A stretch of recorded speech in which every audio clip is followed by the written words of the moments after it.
All right, you guys, this was C class number 7. We did the apple. Yes, so this is right after we've all gone into one line after the bridge.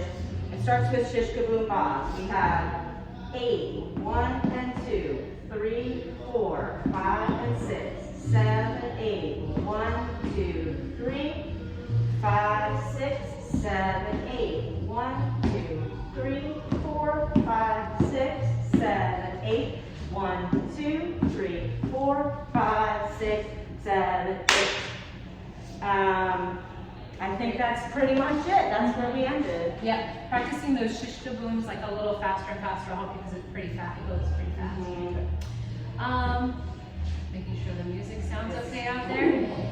Let's see. So tonight we took some material. We really like this video we saw from Tydrick Hill and Laura Glaze that they had. It was a class that they taught at Swing-Out, New Hampshire, and they posted a recap of it, and we thought it was really good material. So we stole some of that for tonight. So the idea is we were talking about axis and rhythm and pulse. And first we talked about just imagining that you have kind of a line down the center of your body, center of your head. That's your axis of dance. You want to try to stay on that axis. So it doesn't mean you can't move your body around the room, but that's your like central focal point of staying on balance.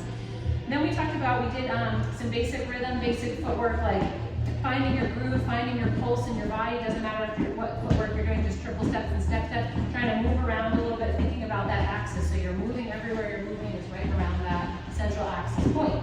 Then we partnered up and we tried this. Oh, maybe the one thing about that groove is if you feel like you have a groove but it's not showing up in your body, just try picking up your feet. You don't have to bounce a lot in your head, but actually picking your feet up off the ground so you can hear your own rhythm is a good way to kind of find that rhythm in your body.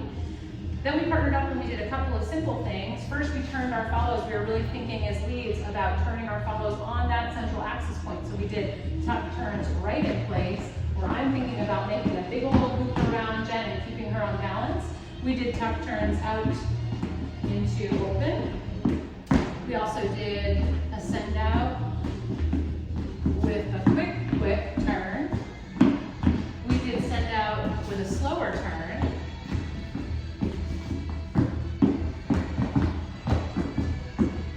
Practicing just literally getting our arms from here and bringing them out a little bit, so making those rounder shapes to keep our follows on that axis. Also, follows really relaxing into the end points of those turns. If you really expect the 6 count as usual, I guess, is the rule. We didn't really talk about that, but if you're expecting the quick turn, you're not going to sort of relax into that nice slow turn. If you find those endpoints follows, we'll be able to feel where your center is too. So we kind of practice this idea of like coming here, and then we're coming in to find those points, and the follows are going in just enough that I can feel exactly where Jen's center is, and it allows me to actually turn her. Then we did a very tricky exercise. So we go there for the tricky area, where we did pauses in our dancing. So for example, it's going to be weird without music because so much of the pausing is connected to the rhythm that we're feeling. But basically the idea is if we were here, oh, we do a pause, and then maybe we do a boom, back, turn out of it.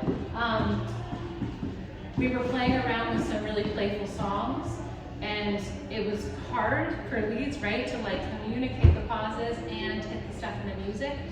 But a couple of things we talked about, exits for some of these pauses. So say that we just like pause here, we could do a stomp off, and then from there, rock step out of it. We could do a pause with a quick turn out of it, either direction. We could do a pause with a slow turn out of it. So we played around with it. We also did pause on the other side, like pausing there and then turning. Or we could pause here and turn this way. Sky's the limit. We did find that like for those pauses, leads really moving your whole body, kind of taking a breath with that pause so it's not such a quick jerk for the follow, does communicate it a little bit better.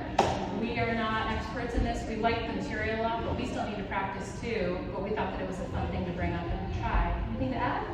I would just say, like, going around dancing with a bunch of follows, I think still there's some people struggling with moving their whole body in one piece.